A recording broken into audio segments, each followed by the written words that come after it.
टीआरएलएसएस classes में आप लोगों का स्वागत है। और इस वीडियो लेक्चर से हम लोग इन्वर्स मैट्रिक्स और एडजॉइंट मैट्रिक्स को एग्जांपल्स के थ्रू समझेंगे। ये एक एग्जांपल्स लेंगे हम लोग। ये एक मैट्रिक्स दिया हुआ है जिसका ऑर्डर जो है 3/3 है। 3 रो और 3 कॉलम्स हैं, 4 1 2 3 0 2 1 1 3। तो इसका हम लोग इन्वर्स निकालेंगे और काफ़ी सिंपल तरीके से इसको समझेंगे। जैसे स्टेप 1 सबसे पहले फार्मूला लिखेंगे, A inverse equal to adjoint A by determinant of A होता है। मतलब हमारा जो टारगेट रहेगा ये एडजॉइंट ए निकालना और डिटर्मिनेंट ऑफ ए निकालना। तो सबसे पहले हम लोग को पता है कि डिटर्मिनेंट ऑफ ए को फाइंड आउट करना है, क्योंकि अगर 0 आ जाएगा तो इन्वर्स एग्जिस्ट नहीं करेगा। तो इसीलिए डिटर्मिनेंट ऑफ ए को सबसे पहले स्टेप नंबर 1 में फाइंड आउट करेंगे। तो सबसे पहले ये लिखते हैं हम लोग। तो ये डिटर्मिनेंट हो गया। इसको फर्स्ट रो से एक्सपेंड करेंगे। तो फर्स्ट रो में हम लोग देख सकते हैं कि +4 यहाँ लिखेंगे क्योंकि इसका पोजीशन है 1 1। तो और जैसे ही 4 लिखेंगे तो फिर हम लोग यहाँ हॉरिजॉन्टल और वर्टिकल दोनों को करेंगे तो 0 2 1 3 बचेगा। और ये हमारा फर्स्ट रो सेकेंड कॉलम का एलिमेंट है A1 2, इसलिए यहाँ -1 आएगा।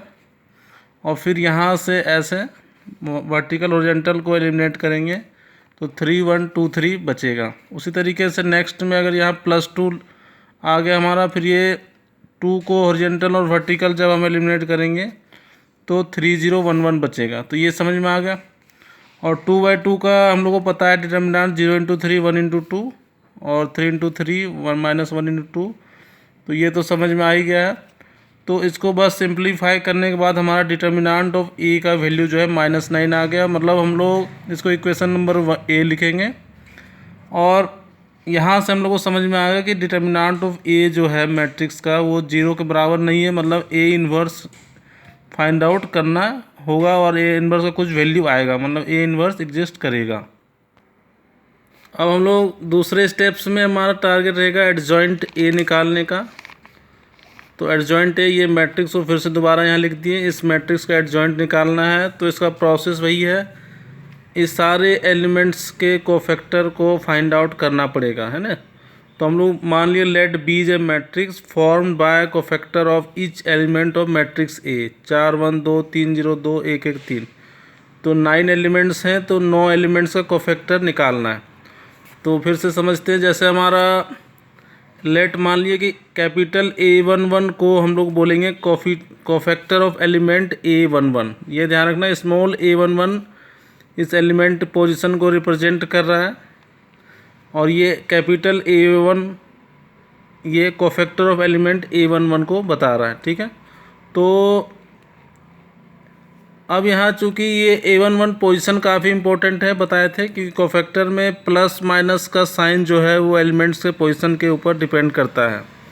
अगर ये 1 1 है मतलब ये दोनों को सम करेंगे अगर 1 और 1 को, तो हमारा वैल्यू आ जाएगा 2 के बराबर, जो कि इवन नंबर है। इवन में प्लस साइन हो जाएगा तो इसीलिए यहाँ पर प्लस साइन लिख दिए।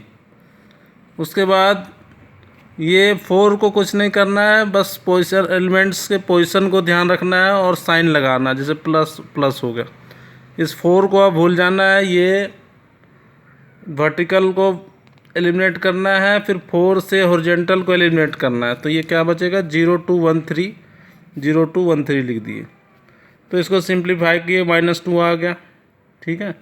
तो एक और समझते हैं। जैसे अब A12 कैपिटल A12 क्या है हमारा cofactor of element A12 small A12, मतलब ये फर्स्ट रो सेकेंड कॉलम का एलिमेंट है, ये हमारा A12 है और इसका कोफैक्टर कैपिटल A12 से डिनोट किए। तो फिर से दोनों ही सम करेंगे, 1 और 2 सम कर दिए तो ऑड नंबर आ गया तो सामने माइनस लिख दिए। और फिर यहाँ 1 के वर्टिकल से एलिमिनेट करना है और 1 के हॉरिजॉन्टल से एलिमिनेट करना है। तो हम लोग को 3 2 1 3 दिखेगा, ये और ये और ये और ये, तो उसको वहाँ पर लिख दिए। फिर इसको डिटर्मिनेंट मेथड से एक्सपेंड कर दिए, -7 आ गया। उसी तरीके से अब हम लोग कैपिटल A13 करेंगे। मतलब इस एलिमेंट्स का हम लोग, ये हमारा A13 एलिमेंट है, फर्स्ट रो थर्ड कॉलम।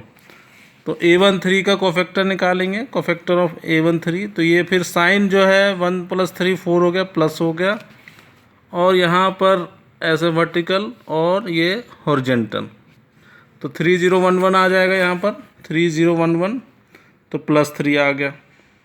तो समझ में आ गया। वो डिटर्मिनेंट में हम लोग इस 412 को भी एक्सपेंड जब करते तो लेते हैं, लेकिन कोफैक्टर जब निकालते हैं तो केवल एलिमेंट्स के पोजीशंस को ध्यान रखना है और प्लस माइनस साइन का डिसाइड करते हैं। उसी तरीके कोफैक्टर ऑफ एलिमेंट A21 है ना, A21 मतलब हमारा हो गया ये जो 3 है, ये एलिमेंट्स हमारा A21 है, इसके वर्टिकल, इसके हॉरिजेंटल और वर्टिकल को एलिमिनेट करना, मतलब ये हमारा 1 2 और 1 3 हो गया, 1 2 1 3, और ये हमारा माइनस साइन लगेगा क्योंकि 2 और 1 3 ऑड नंबर हो जाएंगे, तो इसका वैल्यू आ जाएगा हमारा -1। इसी तरीके से A22 कोफैक्टर को निकालेंगे, कोफैक्टर ऑफ एलिमेंट A22, तो ये 2 + 2 4 प्लस का साइन आ गया A22 के कारण, और क्योंकि इवन नंबर है दोनों का सम, और उसके बाद जब 2 2 में आएंगे तो ये 0 है, तो 0 से कोई मतलब नहीं, यहाँ से वर्टिकल और ये हॉरिजेंटल दोनों को भूल जाना है, तो क्या बचेगा 4 2 1 3, तो यहाँ लिख दिए 4 2 1 3, मतलब इसको सिंप्लीफाई किए +10 आ गया।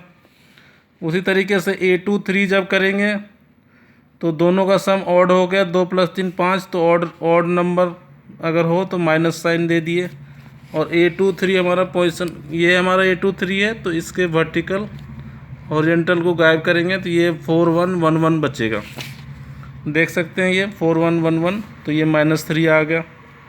उसी तरीके से A31 3 और 1 इवन नंबर हो गया तो प्लस साइन हो गया, और यहाँ A31 जो है हमारा ये एलिमेंट है 1, अब इसके वर्टिकल और हॉरिजेंटल को करेंगे तो ये हमारा 1 2 0 2 आ जाएगा, तो देख सकते हैं 1 2 0 2 लिख दिए, तो ये हमारा +2 आ गया वैल्यू। इसी तरीके से A32 3 और 2 5 ऑड नंबर माइनस हो गया, तो इसका वैल्यू आ गया फिर -2, और A33 3 और 3 6 इवन नंबर आ गया, प्लस लिख दिए, और A33 हमारा ये है, तो यहाँ से इसको और इसको जब कर दिए तो 4130 हो गया, देख सकते हैं यहाँ पर 4130, मतलब इसका वैल्यू -3 आ गया। हमारा जो B मैट्रिक्स जिसको एज्यूम किए थे कि matrix form by the cofactors of elements, ये हमारा A11 का वैल्यू है, मतलब ये कैपिटल A11 है, ध्यान रखना, ये कोफैक्टर ऑफ एलिमेंट A11 है, ये A12 का वैल्यू है, ये A13 का वैल्यू है, ये हमारा कैपिटल A21 का वैल्यू है, ये कैपिटल A22 का वैल्यू है, ये A23 का वैल्यू है, और ये हमारा A31 का वैल्यू है, ये A32 का, और ये A33 का। समझ में आ गया। कैपिटल जो कोफैक्टर निकाले वो सारे वैल्यूज़ को लिख दिए। अब हम लोग को पता है कि एडजॉइंट ए जो होता है वो जो मैट्रिक्स कोफैक्टर वाला बनता है उसका ट्रांसपोज होता है, बी के ऊपर टी लिख दो या बी के ऊपर डैश लगा दो। तो एडजॉइंट ए मतलब हमारा ये फर्स्ट रो जो है वो कॉलम बन जाएगा, सेकंड रो जो है वो सेकंड कॉलम बन जाएगा, और थर्ड रो जो है वो थर्ड कॉलम बन जाएगा। मतलब 2 - 7 3 जो है वो इस तरीके से लिख देंगे, 2 - 7 3 वर्टिकल ओरिजेंटल हो गया, फिर -1 10 और -3 को वर्टिकल ऐसे लिख दिए। थर्ड में हमारा 2 - 2 - 3 है, ये रो है, तो ये कॉलम बन गया, तो एडजॉइंट निकल गया। अब हम लोग को इक्वेशन नंबर ए जो माने थे डिटर्मिनेंट का वैल्यू थे, और बी हमारा ये है, और एक शुरू में इक्वेशन नंबर 1 जो फॉर्मूला लिखे थे उसको यूज़ करेंगे, मतलब लिखेंगे स्टेप 3 में using A and be in equation 1। तो ये कुछ हमारा मैट्रिक्स था, एडजॉइंट ए का वैल्यू ये है और डिटर्मिनेंट का -9 है। अब ये -9 जो है वो हर एक एलिमेंट के साथ डिवाइड हो जाएगा, तो ये आंसर आ जाएगा 2/9 1/9 -2/9 7/9 -10/9 2/9 -1/3 1/3 और 1/3। जैसे कैलकुलेशन करते हैं, जैसे -2/-9 कैंसिल हो गया, ये 2/9 हो गया प्लस का, फिर -1 के नीचे फिर -9, तो ये हमारा 1/9 हो गया। फिर 2 के नीचे अगर -9 आएगा तो माइनस ऊपर हो या नीचे अगर एक माइनस हो तो वो पूरे में -2/9 लिख सकते हैं। तो इस क्वेश्चन का आंसर ये हो गया। ठीक है, तो और भी कॉन्सेप्ट्स क्लियर करेंगे आपको। आप अपना डाउट्स भेजते रहिए और थैंक यू।